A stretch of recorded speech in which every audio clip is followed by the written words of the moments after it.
Live. I'm on the air. Welcome. Thanks for joining me. Thanks for joining everybody for watching this fascinating video I'm about to talk about here. Back during the Soviet Union, Joseph Stalin started a program whereby it's called the Farm Collective, where the citizens would be forced to go to basically a communal farm out in the countryside, based on the principles of communal living, I suppose, communal farming, as the name implies. The problem with that is that people were forced to go there. It wasn't a voluntary program, and that's basically was one of the kind of epitomizes the biggest problem, or one of the biggest problems of the Soviet era Communist Party, is that it was done. It was not clear why the communist system existed. It wasn't clear whether the communism was for the people or the people existed for communism.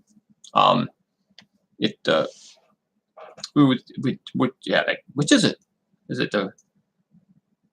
Does communism exist for the people, or does the citizens, are they there?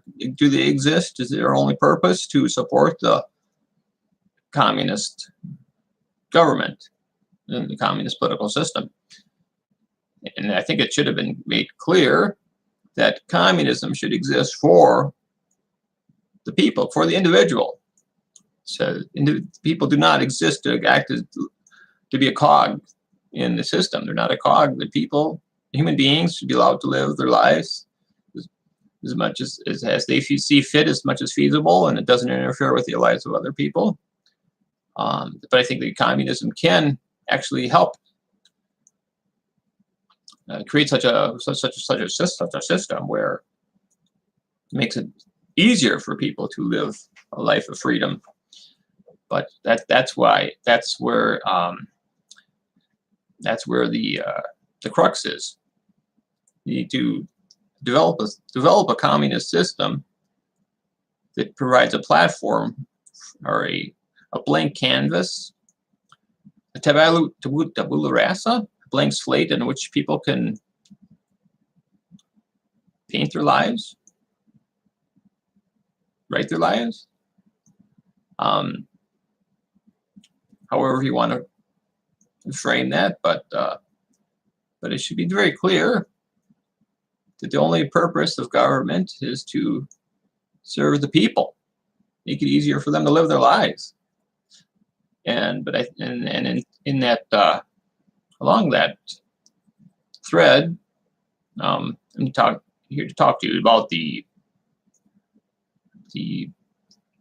system of the Farm Collective, and how we could create one that is not a autocratic, run system. Doesn't force people to go. There'd be a farming system that people could voluntarily attend. I recall that I think it was a documentary discussing how people in the Soviet Union, they had these nice small family farms, and they were forced to, and they're happy there, they're content and everything, but Stalin forced them off of their family farms, these nice little family farms, and they were forced to go to go to these farm collectives. And I think it should be obvious that that would be the sort of forced system that people rebel against. You need a government that's not going to crush the will of the people if you want a vibrant society, because the country is founded upon the will of the people. And once you crush that will, you crush the vibrancy of the whole country. So we need to create a platform in which the people where their vibrancy can thrive and flourish. And so this sort of the idea I have, that I'm envisioning, is farming community that is made up of that is derived from certain acres of land that is through what could be called a taxation on factory farms.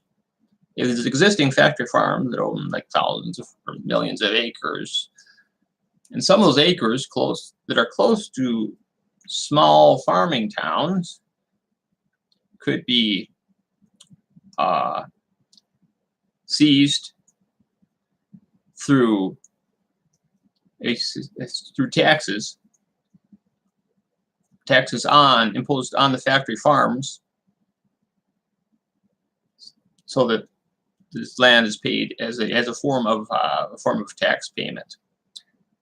And now the people, the federal government, could own certain.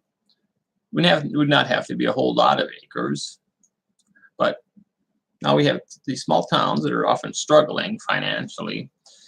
They're often just actually like they're winding down. They're going to be ghost towns in the not too distant future.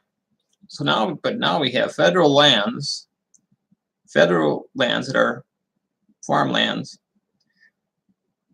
Yeah, under my plan, my idea that would be surround these struggling small farming towns close to them, right on the perimeter.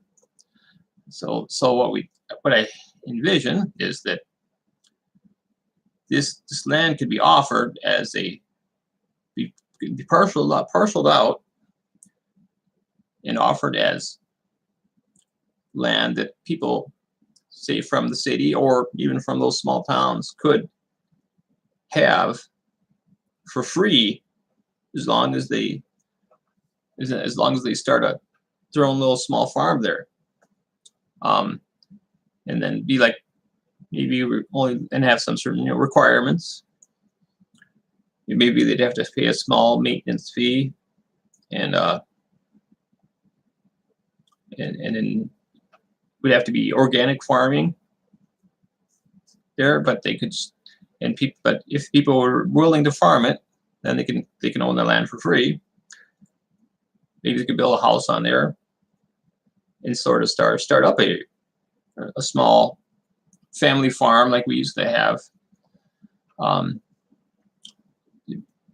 through much of this country's history.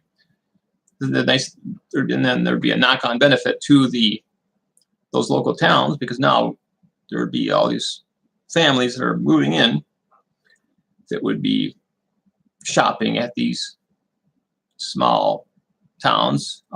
So we have all this new demand that did not exist before, because there's in the factory farmland, there's the number of people that would be to live per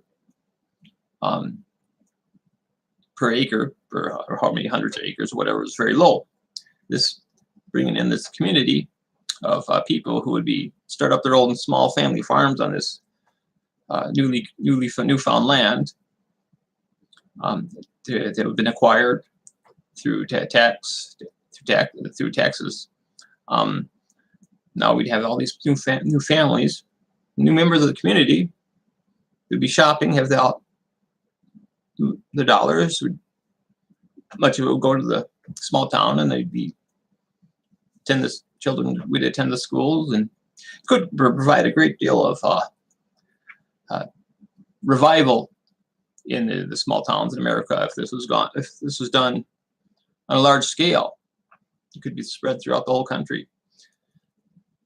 But this would be something to be completely voluntary, that nobody be forced to go to this type of farm collective.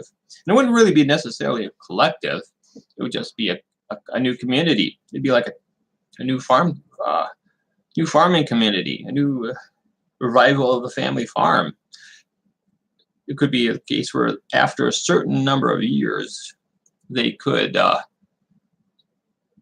in essence, own the land, perhaps, but they could not, say, flip it for a profit. They could only maybe they could you can only say give it away to another farmer if they wanted to move out of the farm, move back to the city. They could do so, but they couldn't flip it. But while they live there, they get to keep all their the revenue from their farming and such. So that's just an idea I had. I just wanted to share with you this evening. And thanks for watching.